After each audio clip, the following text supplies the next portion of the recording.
Breaking news చూస్తున్నాం. YCP MLC Botsa సత్యనారాయణకు brain stroke వచ్చినట్లు తెలుస్తోంది. అయితే విషయం తెలుసుకున్న కుటుంబ సభ్యులు హుటాహుటిన అర్ధరాత్రే హైదరాబాద్ సిటీ న్యూరో హాస్పిటల్ కు బొత్సను తరలించినట్లు తెలుస్తోంది. అయితే బొత్స ఆరోగ్యం ప్రస్తుతం నిలకడగా ఉంది, ప్రమాదమేమీ లేదని వైద్యులు చెప్పినట్లు కూడా తెలుస్తోంది.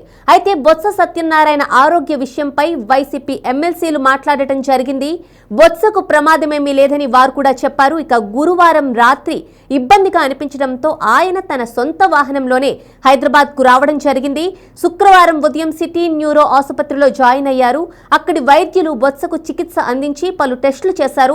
ప్రస్తుతం ఆయన ఆరోగ్యం బాగుందని వైద్యులు చెప్పినట్లు తెలుస్తోంది. ఇదిలా ఉంటే ఆసుపత్రి నుంచి వైసీపీ ఎమ్మెల్సీలతో బొత్స ఫోన్లో మాట్లాడినట్లు కూడా తెలుస్తోంది. శాసనమండలిలో జరుగుతున్న పరిణామాలపై ఆయన ఎప్పటికప్పుడు ఆరా తీస్తున్నట్లు సమాచారం. ఆయనను 1-2 రోజుల్లో డిశ్చార్జ్ చేసే అవకాశం ఉన్నట్లు కూడా తెలుస్తోంది.